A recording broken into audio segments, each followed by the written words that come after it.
आज हम उस नेता की बात करने वाले हैं जिसके आने से पूरे देश में खलबली मच गई हो। काया पलट करने वाला करिश्माई नेता नरेंद्र मोदी आए और राष्ट्रीय फलक पर छा गए। उनकी चुनावी कामयाबियों के इतर उन्हें नेता ही नहीं, जनता के बीच बेहद लोकप्रिय रॉक स्टार जैसी छवि के लिए भी जाना जाता है। हर एक चुनावी फतह के साथ यह जाहिर होता जाता है कि भाजपा आरएसएस ने एक ऐसी चुनावी मशीन तैयार कर ली है जो भयभीत करने वाली है। कांग्रेस अब आधा दर्जन से भी कम राज्यों में सत्ता में रह गई है। इससे पता चलता है कि कांग्रेस मुक्त भारत का मोदी शाह का सपना दूर की कौड़ी नहीं। उनका काम करने का तरीका ऐसा है कि वे किसी भी दूसरी चीज़ का कचाल किए बगैर एक धुन से अपने लक्ष्य की तरफ बढ़ते हैं। इसे देखते हुए 2019 में और भी बड़ी कामयाबी कि उनकी भूख अब खाम कचाली नहीं रह गई है।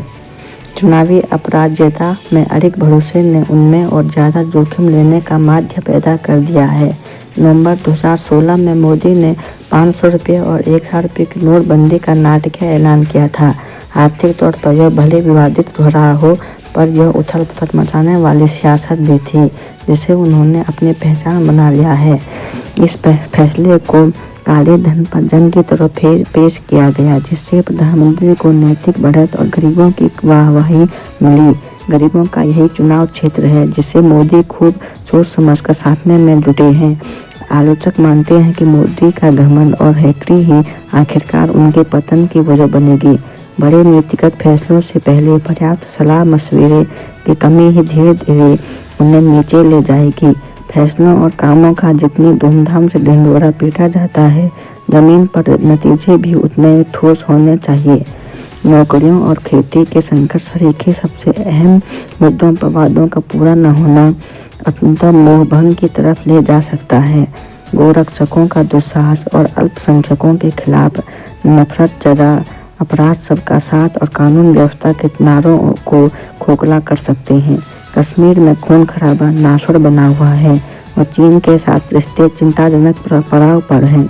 बेअसर विपक्ष यह उम्मीद लगाए बैठा है कि उनसे पहले के कई सुप्रीम नेताओं और सबसे ज़्यादा 1970 के दशक की इंदिरा गांधी की तरह मोदी को भी वक्त के साथ आखिरकार बेसब्र मतदाताओं के आक्रोश का सामना करना होगा। फिलहाल हकीकत यही है कि मोदी बांटने वाली मगर लुभाने वाली ताकत है। एक ऐसे प्रचारक जिन्होंने हिंदुत्व के राष्ट्रवाद को अच्छे राजकाज के उसूल के साथ मिला दिया है, उनके समर्थक उन्हें दूरदृष्टि से लेस काम करने वाले नेता के तौर पर देखते हैं जो भ्रष्टाचार को लेकर सख्त हैं और ऐसा चुस्त कर्मयोगी है जो दिन में 18 घंटे काम करता है।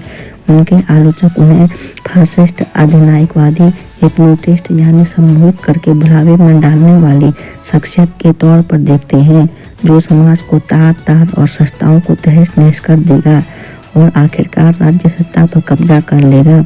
मोदी ने मान लिया है कि वे नीति के दुलारे शख्स हैं। हिंदुस्तान की सियासत में भविष्यवाणी करना खतरे में खाली नहीं। फिर भी कुछ यकीन के साथ इतना कहा जा सकता है कि मोदी ने चुनावी मुकाबलों की फितरत बदल दी है। अब मैदान और मीडिया दोनों में बढ़ती तीव्रता के साथ राष्ट्रपति चुनाव की तर्ज पर नेतृत्व के चुनाव लड़ने होंगे। यहाँ तक कि सरकार में भी मोदी अब भी चुनाव अभियान की ट्रेडमिल पर है। एक ऐसे राजनीतिक CEO सह इवेंट मैनेजर जो काम की रफ्तार तय करना चाहता है और नए भारत की आकांक्षाओं की नुमाइंदगी का दावा करता है। अगर आपको यह जानकारी पसंद आई तो इस वीडियो को लाइक कीजिए और चैनल को सब्सक्राइब कीजिए।